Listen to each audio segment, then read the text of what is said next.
Hey, what's going on, everyone? This is Zane Simon flying solo tonight for Bloody Elbow. Kid Nate is gone, off to do all those things that he does whenever he's not out hat chopping or running us all into the ground. So I am here to give you the breakdown, sixth round post-fight show for Ultimate Fighter Latin America 3 finale. Uh, it was really, it's a pretty damn good card, frankly. All the complaints about FS1 pacing aside, and this fit pretty much into their prototypical pacing. Fights were great.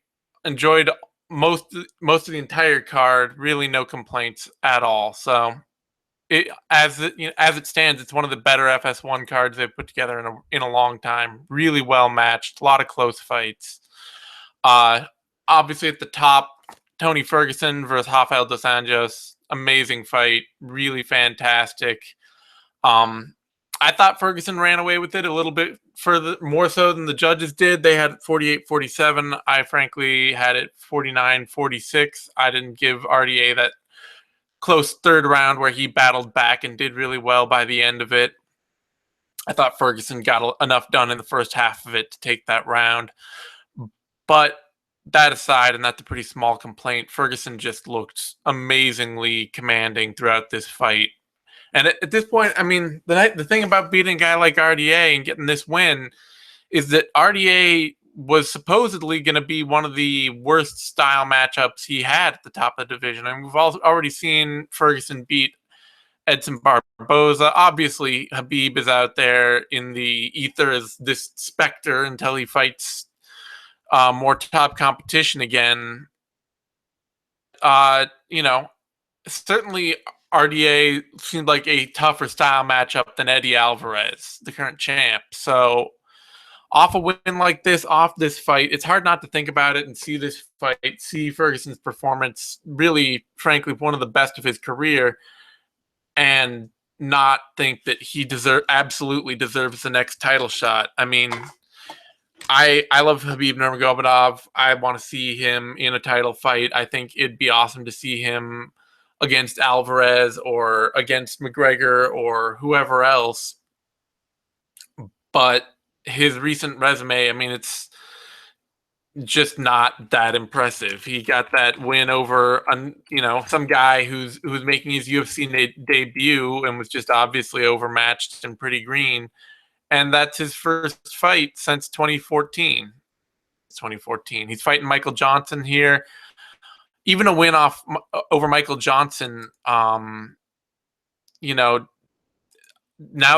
that Ferguson has a win over RDA too, you're really, what's the win that gives Khabib Nurmagomedov the edge over Ferguson? Is it Gleison Tebow? Because Ferguson's got that win too, and he's got Barboza and Thompson in his pocket as well.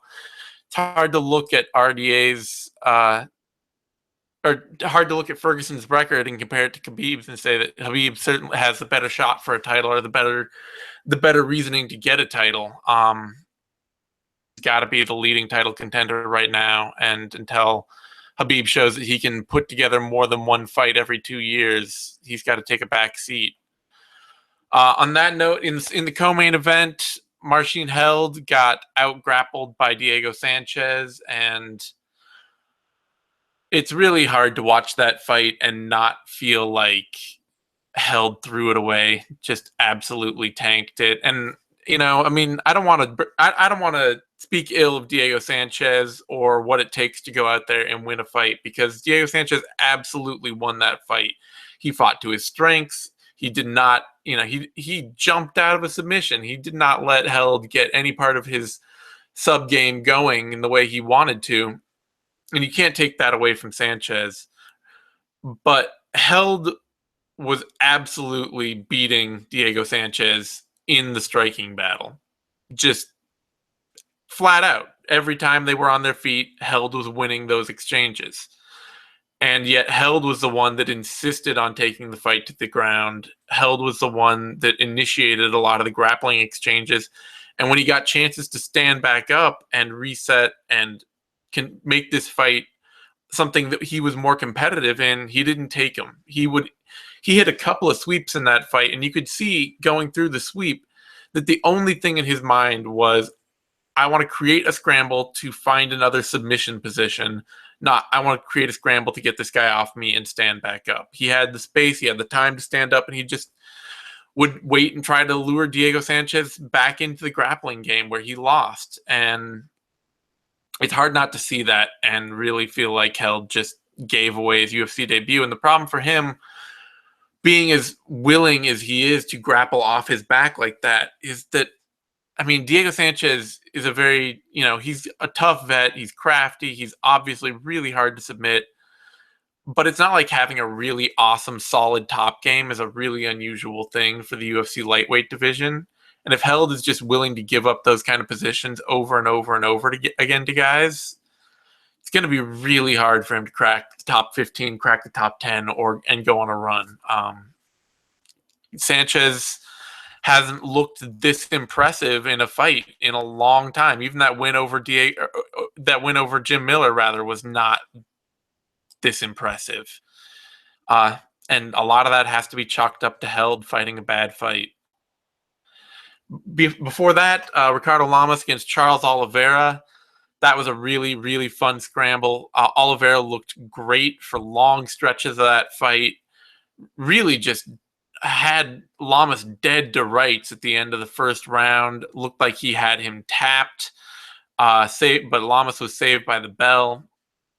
And then in the second round, Lamas came right back out, got busted up a little by Oliveira, and got a little too focused on striking exchanges, let Oliveira take him down. But then in a scramble, instead of standing, he had the chance to stand back up. And I guess I can't really bash Martine Held for not taking the opportunity to stand back up when Lamas, given that same opportunity, jumped on a guillotine. And it really felt like a do-or-die guillotine for Lamas. It felt like if he didn't get that guillotine, he was going to end up back on his back, back to getting worked over by Oliveira for the rest of the second round, back to his defensive grappling all that rest of the round, and then he'd be 2 rounds down. But he jumped on that guillotine, absolutely put his whole body into it, cranked it as hard as he could, got the tap. Amazing fight, and really a bit of great karmic justice for him, considering that Oliveira came in 10 pounds over and Lamas still took the fight. I honestly think the fight should have been canceled. I don't think that Oliveira should have ever gotten the chance to compete and the chance to win that fight. I don't think that they should have given Lamas the choice of whether or not to compete or whether or not to take the fight, because if you're a fighter, you're in that position. You flew all the way there.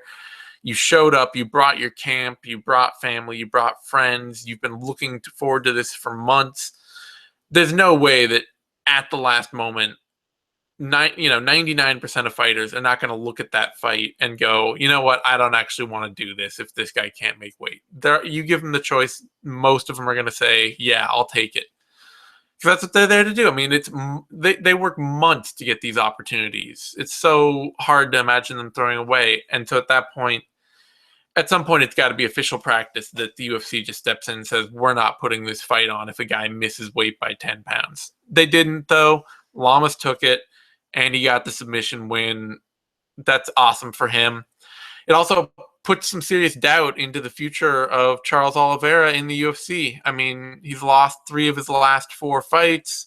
And normally with an exciting dude like Oliveira, who's really fun to watch, really action-oriented, always puts everything out there, I wouldn't question him staying around in the UFC, but as much trouble as he has making weight and as badly as he missed weight, it's not hard to imagine the UFC taking a really dim view of that and just telling him to hit the bricks. So with 3 losses in his last 4 fights, I would not be shocked if that's the end of Oliveira's run in the UFC, at least for now, until, maybe if he makes weight a bunch of times and shows up and puts on some good performances outside, they might bring him back.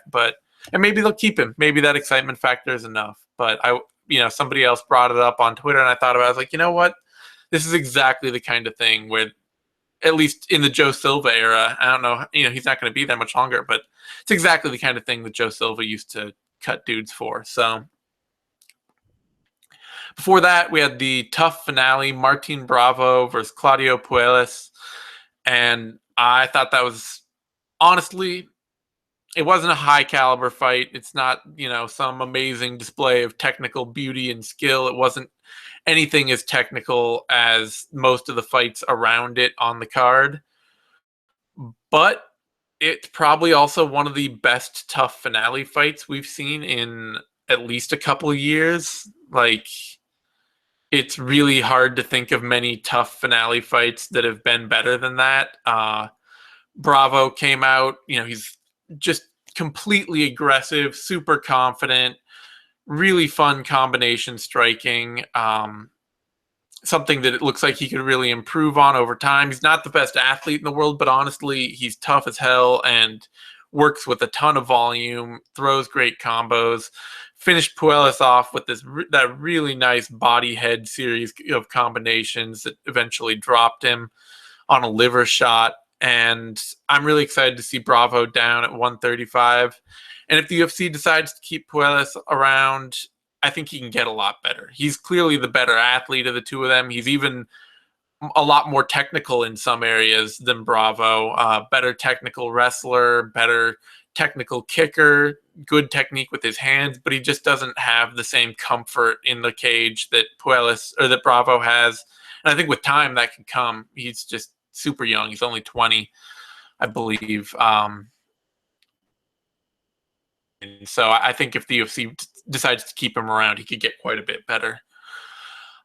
Before that, Beneil Dariush versus Rashid Magomedov, and I cannot believe that Beneil Dariush beat Rashid Magomedov in a pure striking battle. If you told me that that was the way that fight was going to go, and that Rashid Magomedov, while being able to stay on his feet and even out-grapple Beneil Dariush, would then get outstruck by him, I wouldn't have bought it. But Magomedov seemed like he got thrown off by Dariush's kicking game, and he frankly just he was too willing to give up bad positions to land shots, too willing to get backed up and thrown off his game. He traded knees for uppercuts in the clinch a lot, and that's always a bad idea.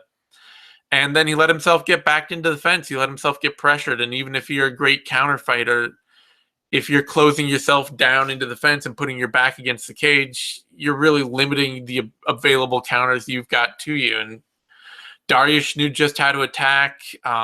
King's MMA looked like they had a great game plan for him going in, and he followed it to the letter. So all credit to Dariush there, really reestablishing himself as a legit top 10 lightweight.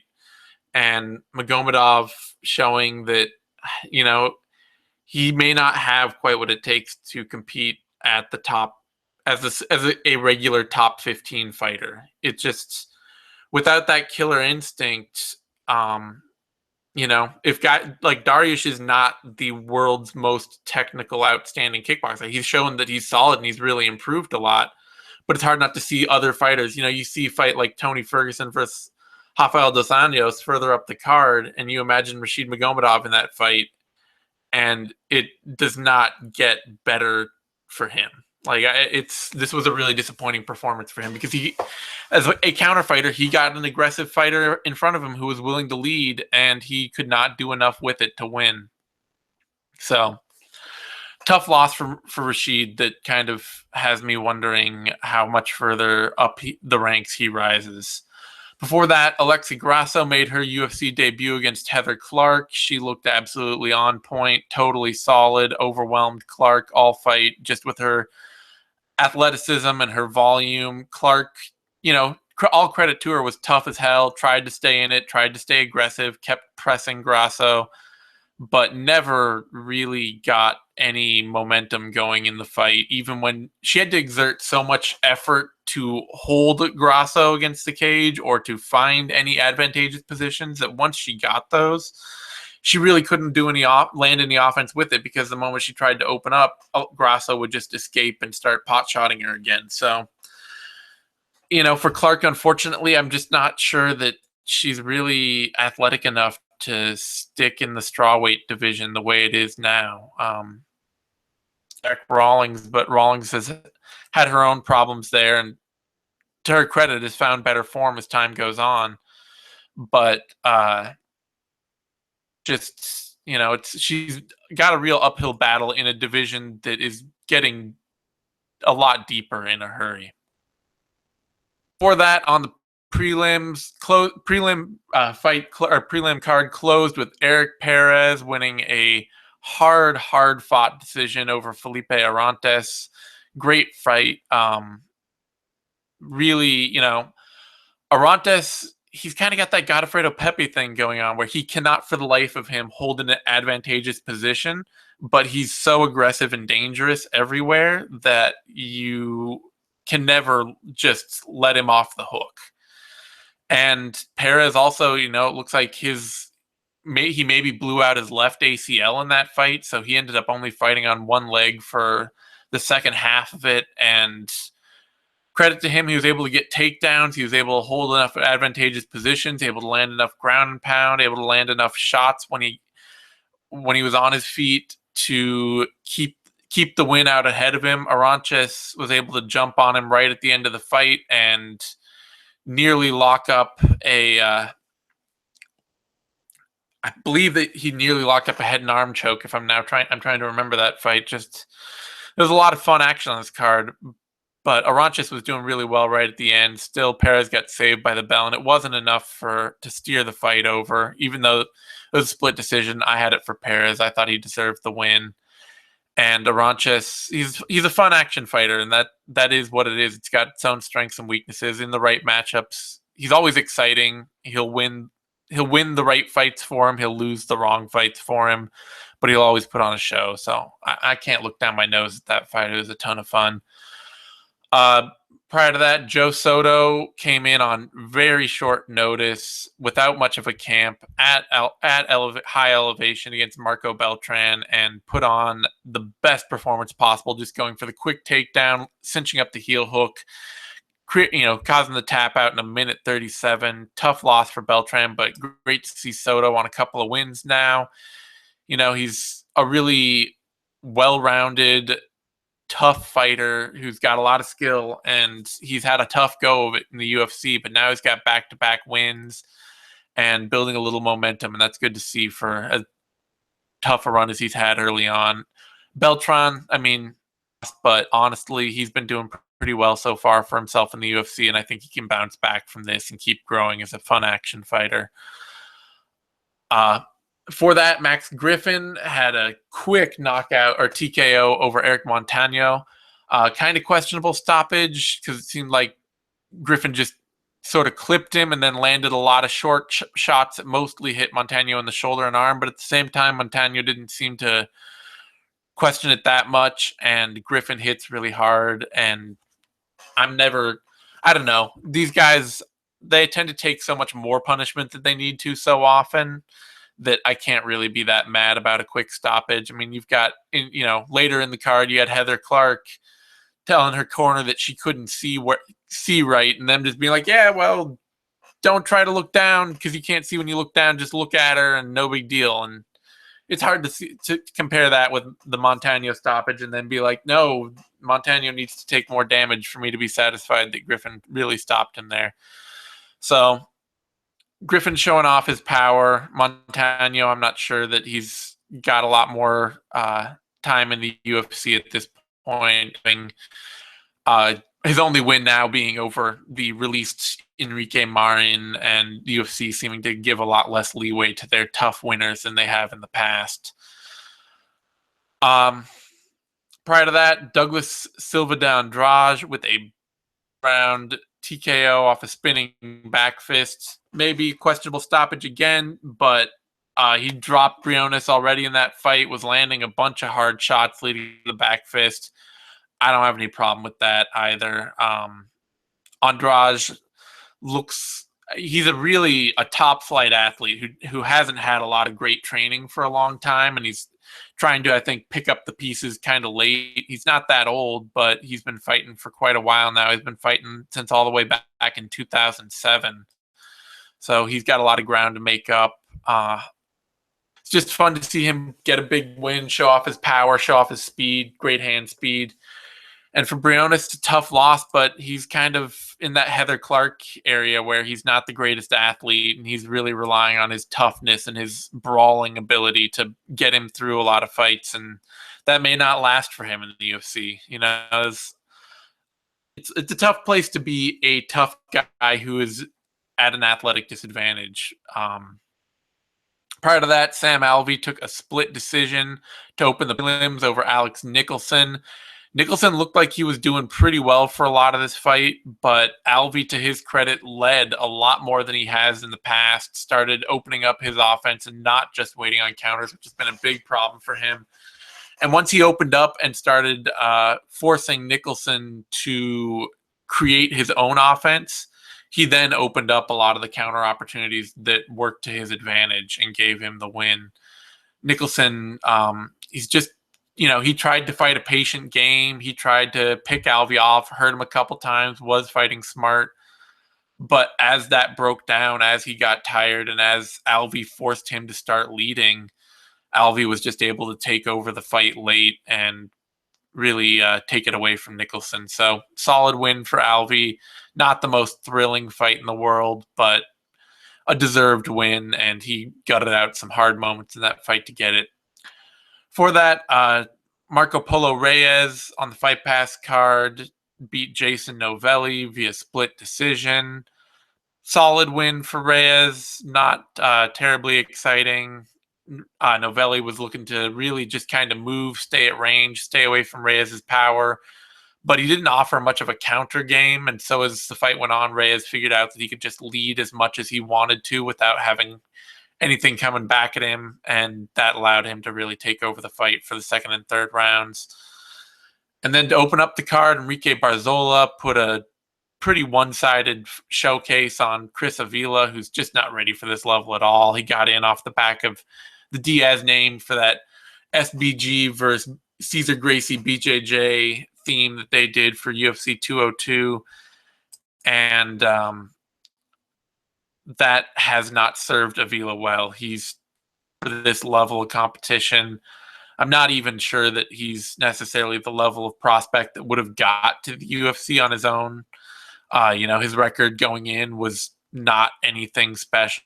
He had a couple losses to dudes that haven't garnered any real recognition to any point. So I wouldn't be surprised to see him back on the regionals, and that may be best for his development either way. He could still do something good down the road. He's got a good camp behind him, but Barzola was pretty much able to just tee off at will, and Avila didn't have many answers for him. So solid showing for Barzola as he continues to build his game, and Puelles is coming out of the same camp as him, so maybe the UFC can start funneling a few more fighters out of Peru. Who knows? It's not the biggest MMA scene, but it's not the worst. Overall, though, like I say, going back, that Ferguson RDA fight was really a great capper to a fun night of fights. I don't think fights really disappointed to a level that would have me feeling like this was a bad card. It was a fun action card. Maybe not all the name value, but the main card was great. The undercard was solid and fun.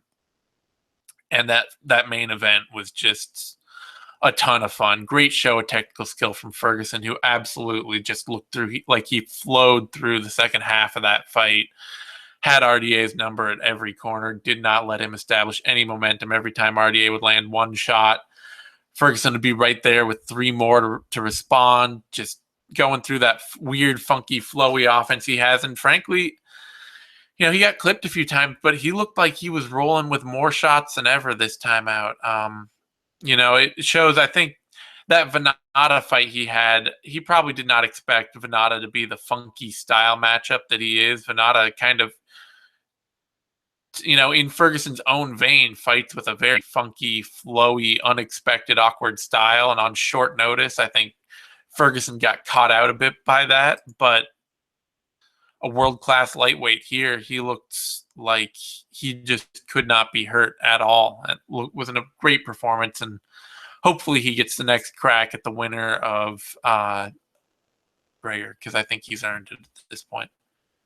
On that note, that's all my thoughts for the night. I'm going to close this show. Stay tuned for this week for Knuckle Up and Care Don't Care and If I Did It and the Vivisection and all that good stuff. We're going to be building up to UFC 205, so we'll be pushing as many shows as we can, as much content as possible. Everything we can do, pull out all the stops, all the fun. You can find me on Twitter at TheZaneSimon. And if you're watching this over on YouTube, give us a thumbs up. That's this down below, and subscribe to MMANation.com. DOTCOM. That's our YouTube channel. That's where you get all our fun shows. So thanks everyone for tuning in, and I'll see you next time.